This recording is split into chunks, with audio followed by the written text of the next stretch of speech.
Graças a paz, igreja. Amém. Bom, quem estava aqui semana passada vai ver que eu não sou tão engraçada como o meu esposo é. Eu tenho... As pessoas falam que eu sou bem mais séria, mas, para quem me conhece mais intimamente, eu também sou engraçada. Mas quando eu não conheço as pessoas, eu fico um pouco mais séria. E hoje a gente vai tratar de um assunto que é um pouco sério aqui, mas eu espero conseguir falar o que é necessário. Para mim, não é tão fácil falar sobre isso, mas é importante que seja falado. Mas, primeiro, eu quero começar agradecendo ao pastor Kleber e a sua esposa pela oportunidade, ao pastor Ailce e a irmã Rose, porque, se não fosse através do pastor Ailce, esse livro que o pastor Kleber apresentou para vocês não teria sido concluído. Hoje eu tenho 42 anos, mas, aos 19 anos, Deus me chamou para escrever. Mas eu não sabia, o que eu não sabia era que ia acontecer tantas coisas. Pessoal, pode sentar, por favor. Pode sentar. Daqui a pouco a gente vai ler a palavra de Deus, mas pode sentar, pode ficar à vontade. Mas o que eu não sabia que ia acontecer tantas coisas na minha vida e que eu não ia escrever por escrever, que eu não ia escrever para ficar famosa, que eu não ia escrever assuntos que eram só, talvez, banais, que mais assuntos que iam ser relevantes para as pessoas. E dizer que é fácil escrever sobre nós mesmos não é fácil. Falar, muito menos. É muito mais desconfortante falar sobre a gente mesmo. Porque esse livro fala de assuntos que é muito íntimo, que, muitas das vezes, eu não quero compartilhar. E, essa semana mesmo, eu não ia falar sobre isso, mas ali, quando estava ministrando esse louvor, aqui, nas ofertas, eu nem imaginei falar sobre isso, mas eu fui confrontada. Será que você não está expondo muito a sua vida? E eu comecei a questionar com Deus. Será que é isso mesmo que eu fui chamada para fazer? Porque eu vivi quase a minha vida toda sem saber o sentido da vida, sem saber o porquê que eu fui chamada nesse mundo, o porquê que eu estava aqui nesse mundo. E, quando o tempo foi passando, através do pastor Ailce, já com o meu livro todo digitado, eu conheci o pastor Ailce, depois conheci o meu esposo, que hoje é meu esposo, e eu tive a oportunidade de publicar esse livro, já todo diferenciado, com as feridas, com as marcas, que vocês vão entender, à medida que eu for falando aqui, o que aconteceu. E eu fui confrontada com todas essas coisas. E eu consegui concluir esse livro. Desde os 19 anos escrevendo, aos 40 anos eu consegui publicar. Não era da minha maneira que ia ser escrito, mas da maneira que Deus queria que fosse escrito. O que Ele queria que eu pregasse era sobre Ele, sobre a transformação que Ele queria fazer na minha vida e na vida das pessoas que iam ler esse livro.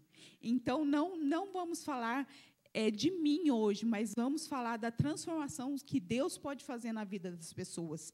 Por que eu posso falar sobre isso? Porque Ele fez na minha vida. E eu só posso testemunhar nas coisas que Ele fez na minha vida, porque eu sou prova viva disso. Então, a gente vai falar sobre isso e vocês vão entender um pouquinho. Em primeiro lugar, eu gostaria de ler com os irmãos, quem puder abrir no Evangelho de João, capítulo 14, nós vamos ler o versículo 1 e o 2.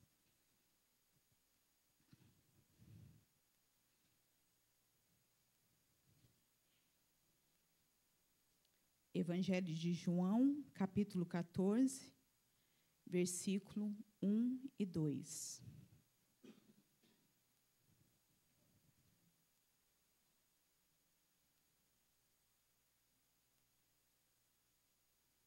Todo mundo achou? Amém? Então diz assim: não se turbe o vosso coração. Credes em Deus, credes também em mim. Na casa do meu pai há muitas moradas. Se assim não fora, eu vou-lo teria dito. Pois vou preparar-vos lugar. Essa é uma passagem que fez uma diferença tremenda na minha vida. Porque quando eu li essa passagem pela primeira vez, eu me encontrava dentro de uma penitenciária nos Estados Unidos, no ano de 2019. Não, de 2009. Não 2019, 2009. E era um dia que seria comum, sem eu saber que dia e que horas que eu ia sair daquele lugar.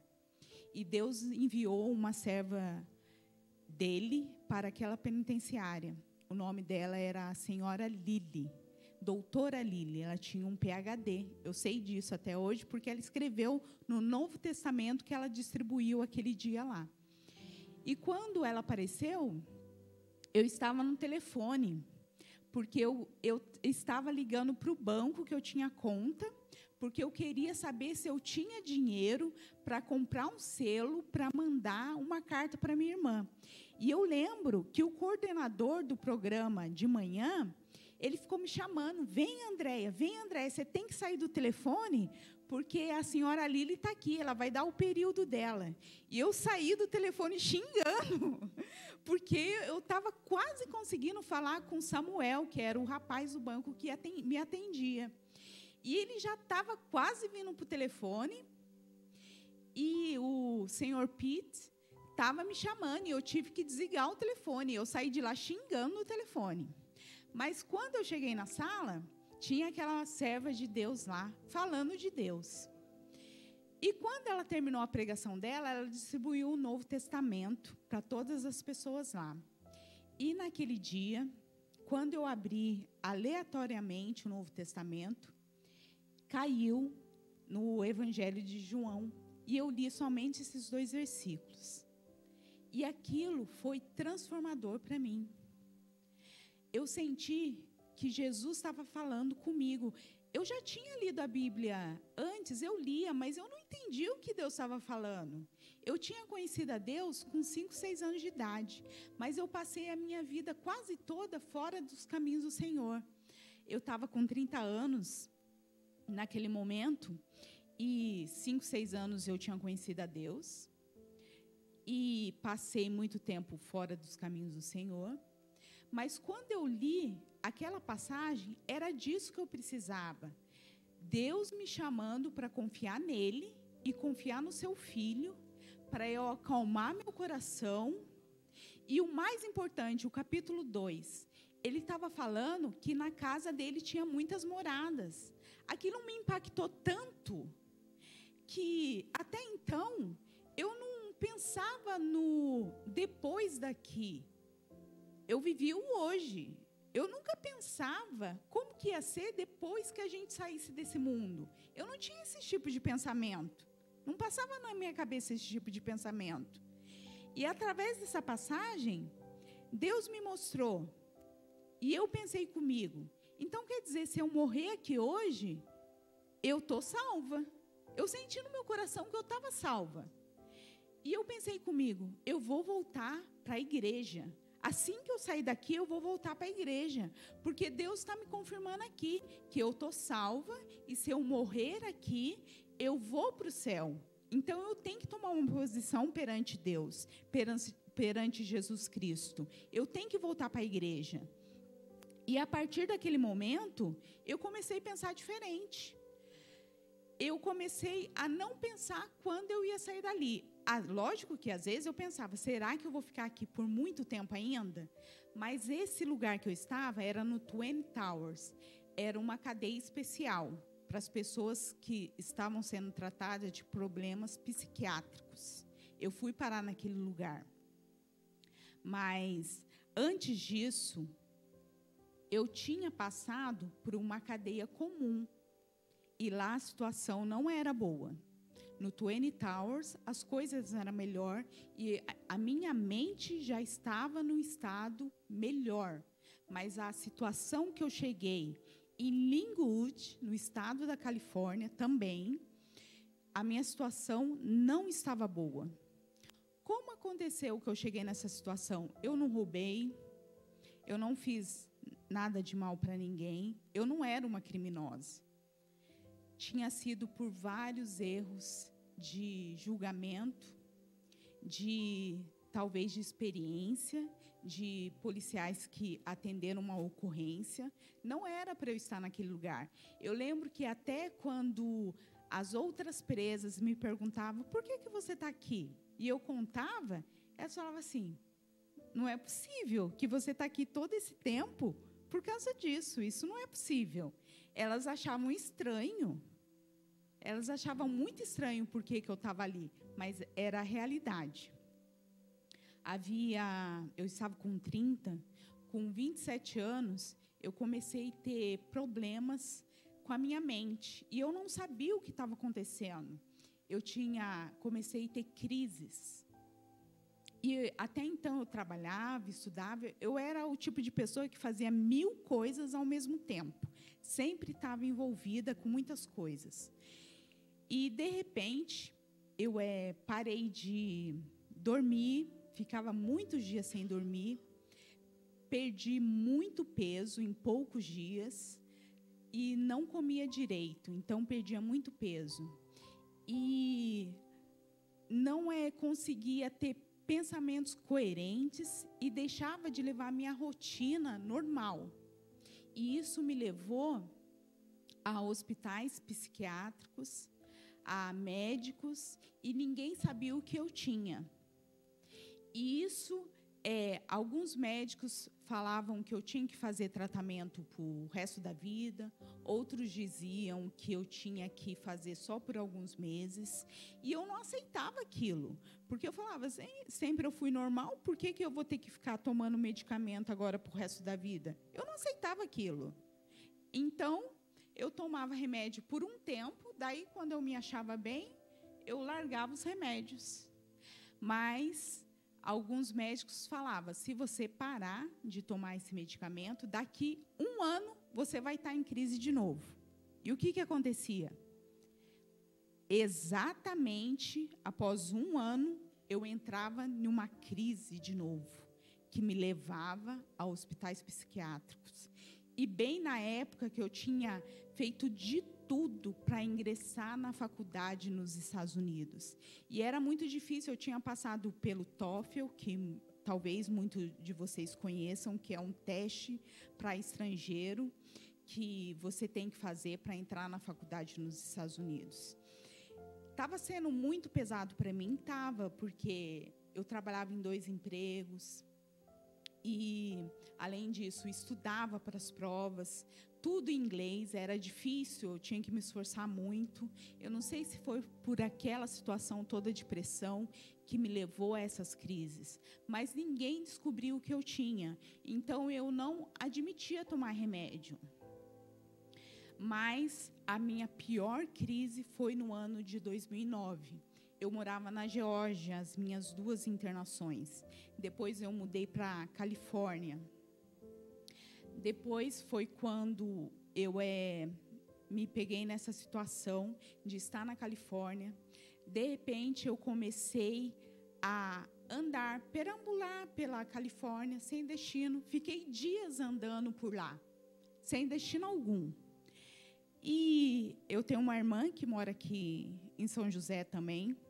E eu lembro que eu ligava para ela e ela falava para mim, você tem que ir no médico. Ela percebia que tinha alguma coisa de errado comigo. Mas eu não conseguia perceber. A minha mente estava tão... não fazia sentido nada para mim que eu não conseguia perceber que eu estava diferente. Estava tudo muito estranho para mim. E eu lembro que eu andava de metrô para um lado, para o outro, até lugares que eu não conhecia. E foi passando dias e dias. Daí teve até 2 dias. Enquanto eu tinha dinheiro, eu dormia em hotel. Gastei todo o meu dinheiro dormindo em hotel, parte do dinheiro dormindo em hotel. E teve 2 dias que eu dormi nas ruas da Califórnia. E o interessante que na rua que eu dormi, na Ocean Boulevard, era na mesma rua que o meu ex-marido tinha apartamento. Mas só que a minha mente, eu tinha muitas alucinações. Na rua tinha o apartamento dele. E eu pensava, eu não posso ir para lá, porque lá pegou fogo. Eu não posso nem chegar lá perto, porque lá pegou fogo. E nisso, eu dormi 2 dias na rua. E eu lembro que foram 2 dias horríveis, porque eu estava tendo muita alucinação. E eu lembro que tinha prédios perto. E eu não conseguia dormir porque eu nunca tinha dormido na rua. Nunca passou pela minha cabeça aquilo, dormir na rua. E eu lembro que eu não conseguia mais passar o meu cartão. Eu não sei se estava bloqueado, eu não sei o que tinha acontecido. Então, eu não podia dormir em hotel. E eu imaginava, parecia muito real, que tinham pessoas tentando me atingir, atirando daqueles prédios. Então, eu não conseguia dormir. E aquele chão duro, porque eu coloquei papelão no chão para dormir. E ali eu fiquei por 2 dias. E antes disso, aconteceu... Nisso eu tinha mudado para a Geórgia para recomeçar uma nova vida, porque eu estava no processo do divórcio. Esse que está aí é meu segundo marido. Eu tive um primeiro marido que era americano.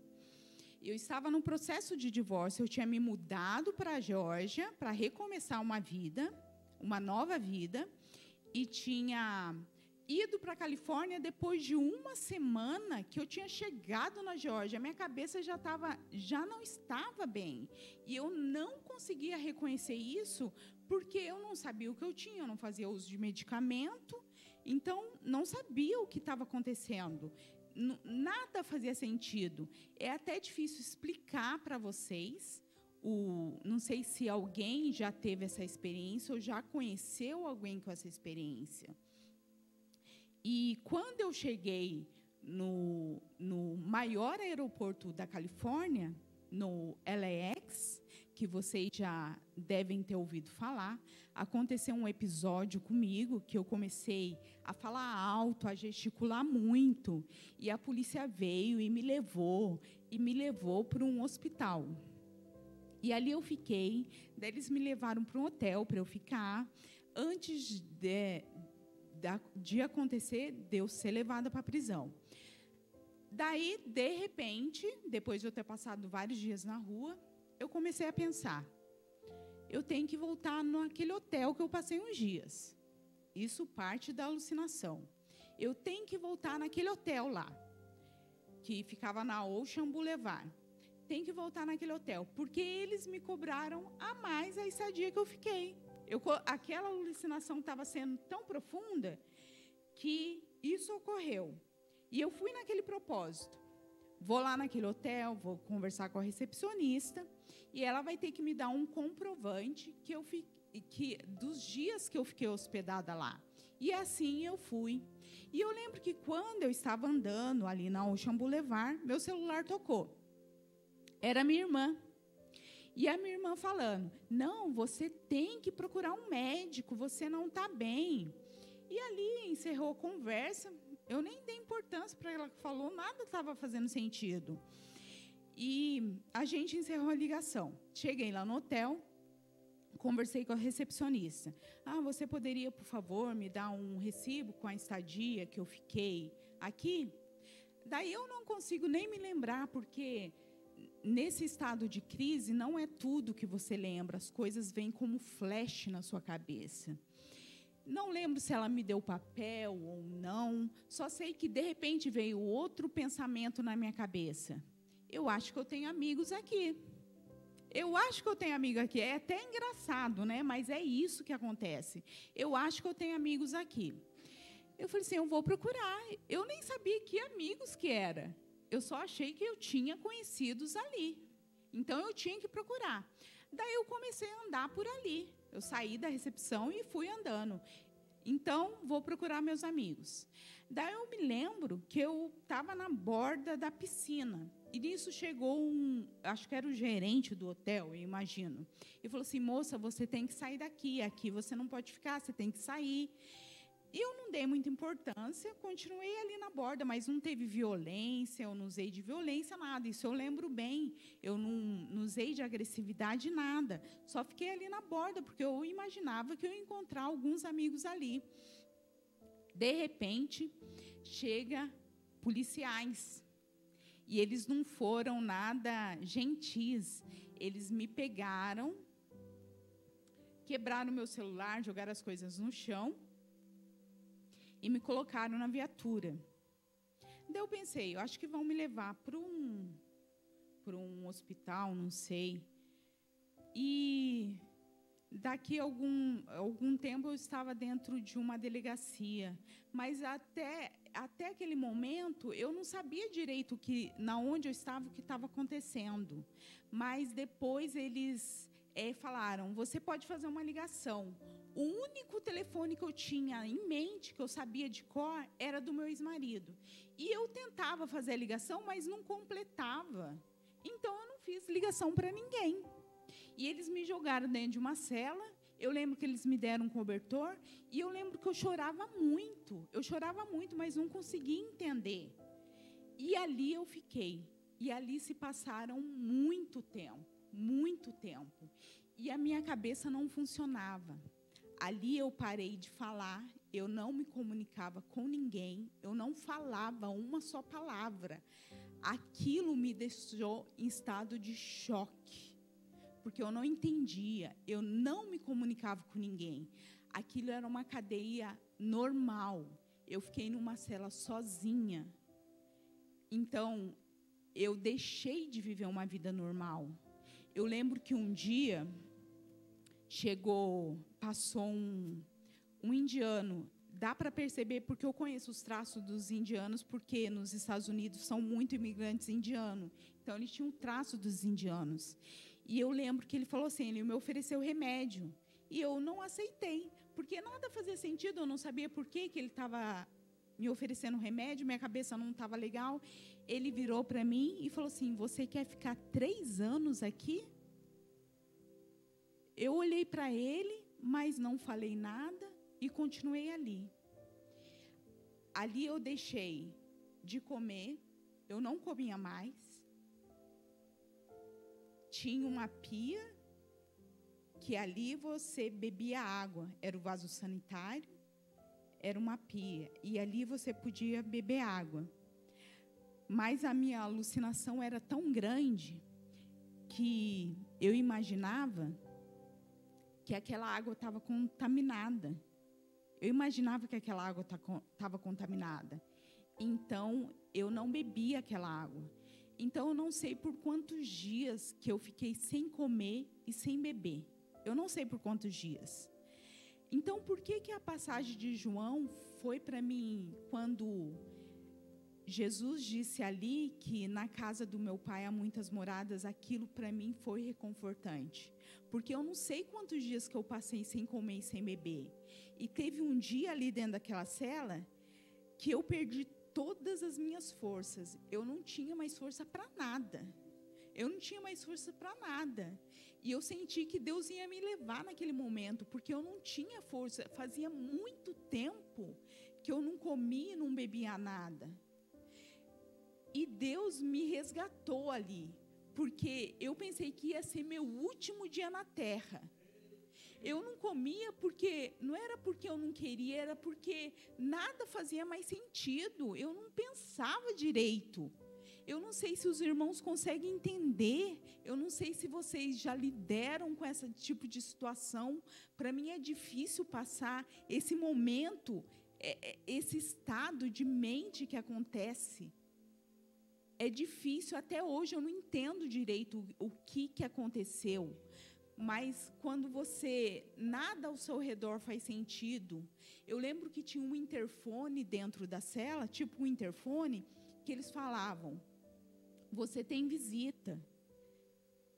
Eu não falava nada, eu não atendia, eu pensava assim, como eu tenho visita, se ninguém sabe que eu estou aqui, eu não passei contato de ninguém para ninguém, eu não me lembro de ter feito isso em momento algum.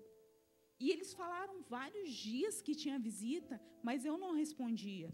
O meu cabelo era longo, ele estava todo embaraçado, porque fazia dias que eu não saía para um banho. Eu deixei de viver completamente. Eu não saía para o banho.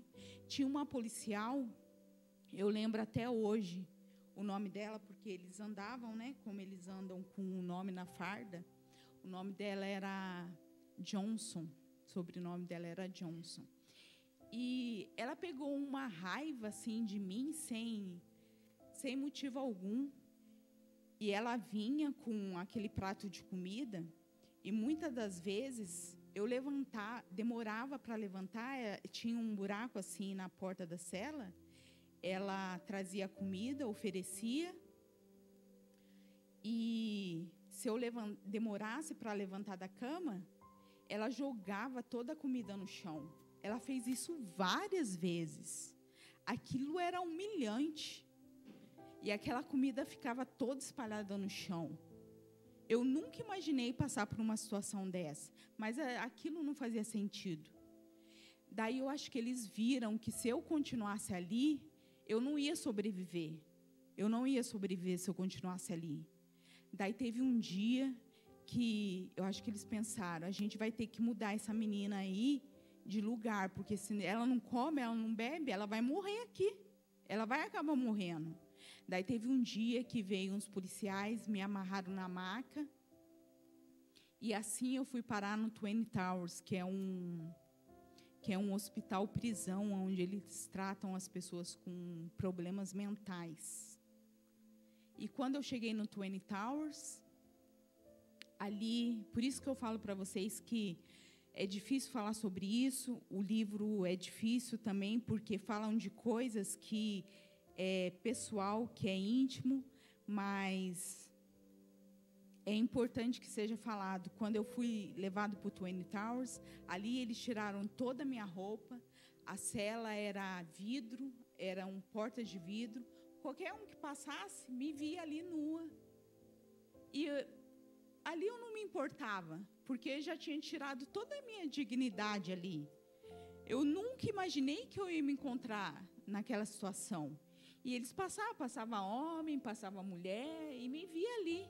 E eles deram uma roupa assim que eu não sabia nem como vestia. Era uma roupa assim que era... Depois que eu descobri que era para as pessoas não tentarem se suicidar. Por isso que eles davam aquela roupa. E eu não sabia como vestir aquilo. Então, não tinha como eu vestir. E eu fiquei lá, sei lá por quanto tempo, sem roupa alguma, ali no Twin Towers. Daí passou algumas horas, daqui a pouco veio uns 6, 7 policiais na minha cela. Eu pensei, nossa, o que será que vai acontecer agora? Eles me prenderam e me deram injeção. E fizeram isso por vários dias. Por que eles fizeram isso? Porque eles sabiam que eu ia recusar o medicamento via oral. Eles começaram a me aplicar a injeção. Daí foi passando dias, minha mente foi melhorando. Aquilo era necessário. Deus estava me protegendo de mim mesma. Por isso que eu fui parar dentro de uma prisão, porque sabe-se lá o que teria acontecido comigo se eu tivesse ficado nas ruas da Califórnia. Eu vejo isso, que Deus estava me protegendo de mim mesma. E ali eu fui melhorando, eu fui aceitando a alimentação. Ali tinham pessoas especializadas para cuidar do meu caso. O meu caso era um problema psiquiátrico. A minha mente tinha que ser trabalhado. Mas nesse tempo todo que eu estava lá, eu fui levada para frente do juiz. Eu tinha um defensor público. Eu falava já inglês fluentemente, mas toda pessoa que está em outro país, ali, né, eu falo nos Estados Unidos, porque essa é a minha experiência, você tem que ter um tradutor com você. E Deus colocou uma pessoa abençoada na minha vida, que foi a senhora Mônica, era minha tradutora, e ela tentava me ajudar, ela era de Santo André. ela tentava me ajudar de tudo quanto é forma. Ela me acompanhou desde o dia que eu só olhava para ela e não falava uma só palavra. E ela estava comigo em todo momento. E eu via no olhar dela a vontade, o desejo que ela tinha de eu sair daquela situação. E ela ficou comigo até o momento que eu consegui falar com o meu defensor público, que eu consegui falar com ela, me expressar. Porque, antes disso, eles me levaram muitas vezes para frente do juiz, mas o meu caso não podia ser julgado, porque eu não me comunicava. Então, isso me fez ficar muito mais tempo lá dentro. Porque, enquanto um psiquiatra não visse que eu estava mentalmente capaz de ser julgado, eu não ia sair de lá de dentro. Eu tive que estudar as leis, estudar como o juiz julga um caso, qual a função do defensor público. Eu tive que estudar tudo isso em inglês, mostrar para o psiquiatra que eu entendia, para depois ser julgada. Eu tive que passar por isso também. Isso eu relato lá no livro também. Então, demorou mais tempo por isso também. E eu lembro que depois que eu fui tratada ali no Twin Towers, e depois que eu li em João 14, eu comecei a ter dias bons lá dentro. Eu comecei a ter dias bons.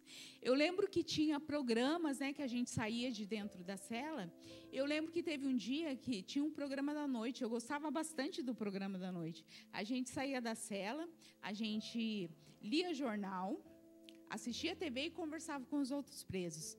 Eu lembro que teve uma noite que eles colocaram um rádio e todos nós começamos a dançar. Até o encarregado do programa da noite dançou com a gente. E aquilo, naquele momento, a gente esqueceu que estava dentro de uma prisão. Aquilo foi muito bom. Então, eu comecei a ter momentos de qualidade ali dentro. E eu lembro que eu pensei assim comigo: eu vou fazer amizade com todos os policiais aqui de dentro. Eu vou fazer amizade com todos eles, porque eu acho que vai ser melhor. Vai ser melhor. Daí eu comecei a gravar todos os nomes dos policiais lá de dentro. Eu olhava no nome de todos os policiais. Daí tinha o Tiscareno, tinha a policial Johnson, tinha o Cleveland, que ele era muito gentil, tinha o senhor White, que não era muito gentil. Eu comecei a gravar o nome de todos eles. E quando eu ia falar good morning, good evening, good night, eu falava pelo nome. Mas tinha um que ele cismou, ele falou assim: eu não vou deixar essa menina saber meu nome. E eu não sei o nome dele. Foi o único nome que eu não gravei. Porque, como ele sabia que eu chamava todos os policiais pelo nome, ele, sempre quando chegava perto de mim, ele colocava a mão aqui no nome dele. Então, esse é o único que eu não sabia o nome. Daí teve um dia que o senhor Pete, que fazia o programa de manhã, ele falou assim, era bem cedo, ele fazia o programa bem cedo. Daí ele falou assim: Andréia, arruma suas coisas, você vai ter que voltar para Linwood. Quando ele falou isso, eu falei assim: nossa, agora acabou com tudo. Eu vou ter que voltar para Linwood, porque era a cadeia normal. Lá onde eu tinha passado todas aquelas coisas, tinha a Johnson lá, que jogava comida no chão para mim. Eu falei assim: vai começar toda a tortura. Mas todo mundo que estava em tratamento no Twin Towers, depois de tratada, tinha que voltar para Linwood para ser ouvida pelo juiz, esperar a sua vez para ser ouvida pelo juiz, e para depois ver como que ia acontecer com o processo, ou ser solta, ou ver o que ia acontecer. Daí ele falou assim: você vai ter que ir, você vai para Linwood. Eu falei assim: agora acabou com tudo mesmo, eu vou voltar para aquele sofrimento lá. Daí eu falei assim: não tem jeito, vou arrumar minhas coisas e ir.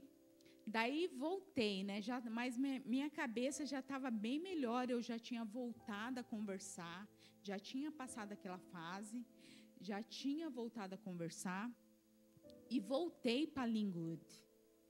E lá eu fiquei um bom tempo ainda, mas já estava estudando as regras, as normas. Mas ainda no Twin Towers me deram um diagnóstico. Isso foi bom. Eles me deram um diagnóstico. Eu tinha um psicólogo e tinha psiquiatra também, tinha os enfermeiros. Lá era um lugar ótimo para tratamento. Eles tinham todo um sistema muito bom. E existe ainda, né? Eles têm um sistema bom. E lá eles me deram o diagnóstico. Quem veio conversar comigo sobre o meu diagnóstico era um psicólogo que ele era a cara do Paulo Coelho. Eu lembro que sempre quando ele vinha na cela conversar comigo, eu falava para ele: nossa, o senhor parece tanto com o Paulo Coelho. Eu lembro que toda vez eu repetia muitas coisas, né? Não estava muito bem ainda, eu repetia muitas coisas. Daí, quando ele chegava, eu falava assim: nossa, o senhor parece... Daí ele completava: a cara do Paulo Coelho. Ele sempre falava. Daí, quando ele veio trazer o diagnóstico, ele falou assim: o seu diagnóstico é transtorno bipolar. Então, eu falei assim para ele: tá, mas eu venho tendo problemas já desde o 27. Eu já escutei várias coisas, inclusive esquizofrenia. Como que eu vou saber que esse é o diagnóstico certo? Daí, ele era muito atencioso. Daí, ele explicou, falou as características, falou assim: não, por esses e esses motivos, o seu diagnóstico é transtorno bipolar. Ele deixou bem claro. E agora, não tinha mais nada que eu podia fazer. Eu tinha que aceitar, porque olha na onde eu tinha ido parar. Eu tinha que lutar contra o que estava me fazendo mal. E eu decidi aceitar. Eu decidi aceitar que eu ia levar aquele diagnóstico a sério. Eu ia fazer o que eu não tinha feito até aquele momento.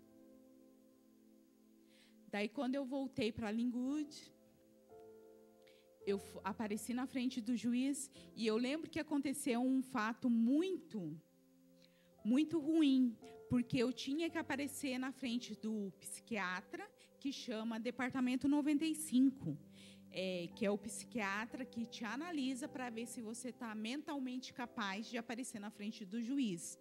E quando o doutor Paulo Coelho, não, é o doutor Kohn, que me deu o papel para gravar, né, os procedimentos da corte, ele falou assim: você grava que você vai mostrar para o psiquiatra, né, que você está mentalmente capaz. Quando ele me deu, eu falei assim: eu não estou bem para estudar tudo isso.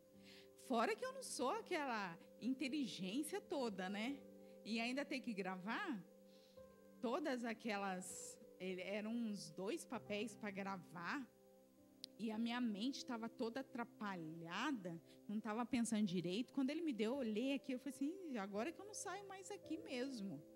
Tem que gravar tudo isso aí. Mas eu lia, né? Eu lia pensando assim: eu não vou conseguir gravar tudo isso. Mas eu estava lendo. Daí, o dia de ir no Departamento 95 chegou.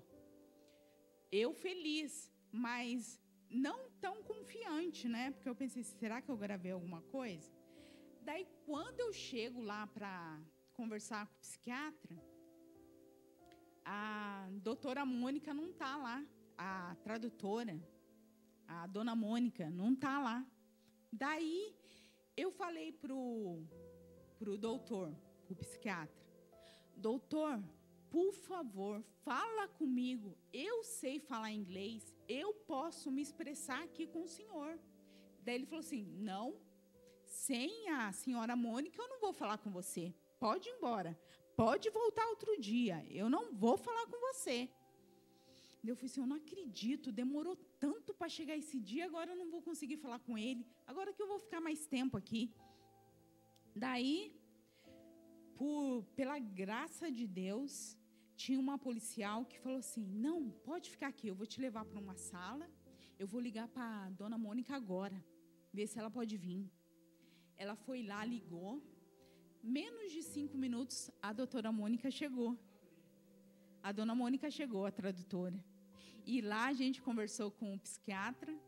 Ele falou assim: você está liberada. para aparecer na frente do juiz. Daí, passando mais uns dias, eu fui na frente do juiz. Daí, chegando lá, eu descobri que eles colocaram muitas condenações de coisas que eu nem tinha feito. E foi difícil falar assim, eu vou ter que... Ele falou assim, você vai ter que falar que você é culpada pelo menos em uma, para você ser liberada. E eu falava para o defensor público, eu não vou fazer isso, eu não fiz nada disso. Como que eu vou falar que eu sou culpada, sendo que eu não fiz nada disso? Eu não vou falar. Ele falou assim, você vai ter que falar, porque senão você vai ficar mais tempo aqui. Não tinha outra saída. Não tinha. Daí eu falei assim, então tudo bem, se é para eu ir embora, eu vou ter que falar, eu falo, então. Daí, aquele dia, o juiz falou assim, então você vai ser liberada. Você vai ser liberada, então. Daí eu pensei assim, então vou para casa hoje, né? Daí, não, eu tive que voltar para a Lingude ainda e ficar mais um tempinho lá. Daí, chegando mais alguns dias, eu não consegui gravar assim por dias, porque lá você perde totalmente a noção do tempo, né?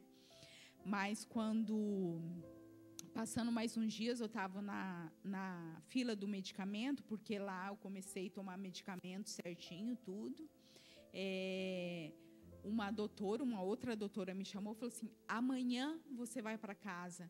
Era 6 de dezembro, no dia 7 eu ia para casa. E eu estava pensando que eu ia passar um Natal lá, mas não passei. No dia 7 de dezembro de 2009, eu fui liberada, pela graça de Deus. Então, e lá dentro, em Lingude, nessa cadeia normal, teve uma trustee, que é uma presa que já está habilitada a trabalhar lá dentro. Um dia ela me falou essa frase, a mouth closed never get feed, que significa uma boca fechada nunca recebe alimento. Ela falou isso para mim.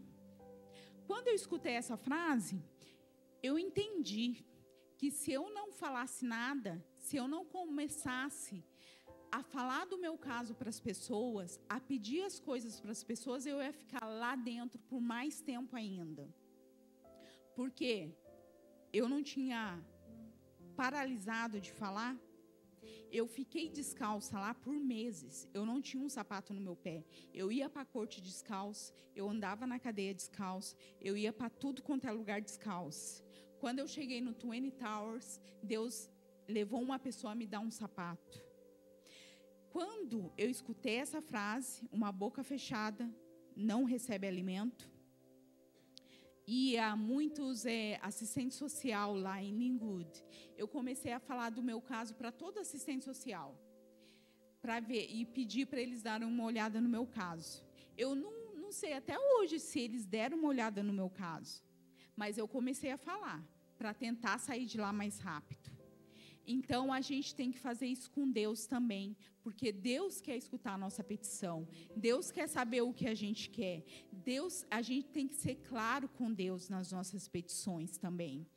Então, eu tenho esse diagnóstico de transtorno bipolar, eu convivo com isso, desde 2009 com o diagnóstico correto.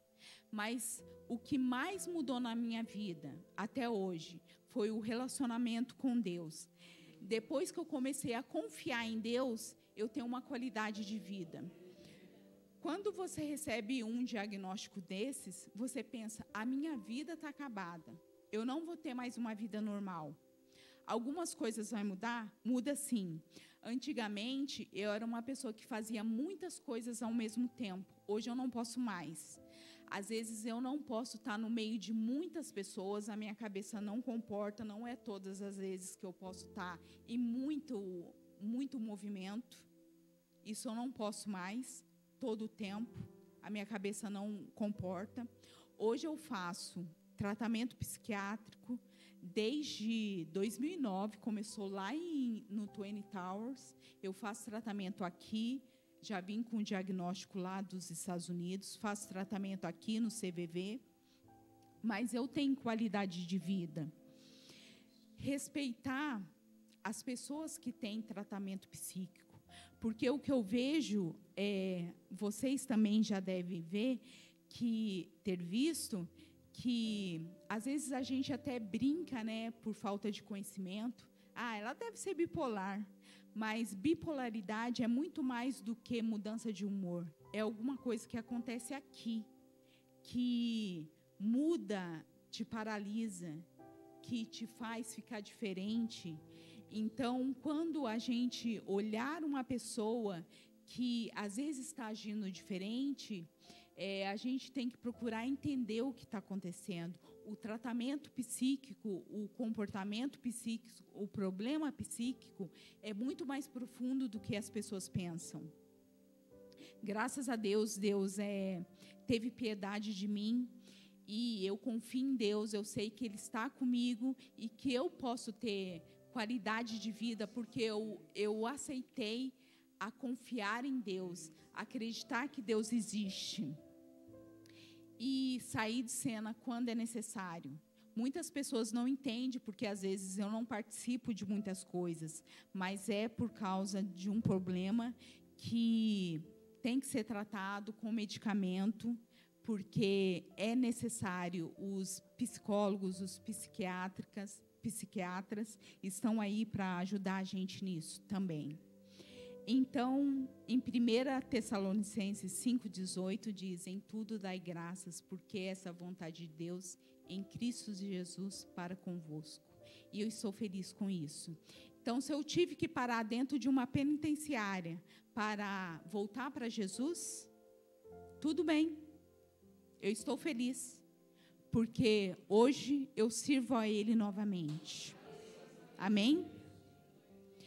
E eu gostaria de finalizar aqui falando do Desafio Jovem Missão Resgate, que é uma clínica de dependentes químicos, a qual o meu marido passou.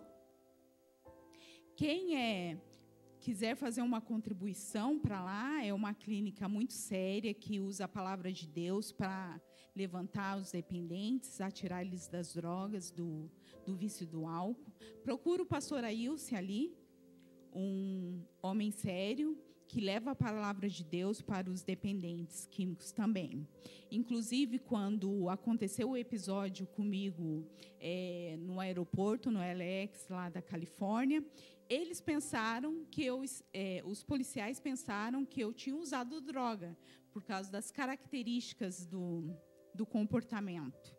Então, quem quiser fazer uma contribuição, procura ali, pastor Ailce, levanta a mão aí, pastor Ailce. Tá bom? Sinta a vontade de fazer uma contribuição para lá, tá bom? E eu agradeço todos os irmãos que vieram aqui. Eu espero que eu tenha podido expressar, passar um pouco da minha experiência. Eu não falo isso porque eu gosto de falar. Para mim é muito difícil falar. São situações que não são nada legais de falar, mas se Deus me chama para falar, ai de mim se não falar. E eu agradeço a oportunidade, em nome de Jesus.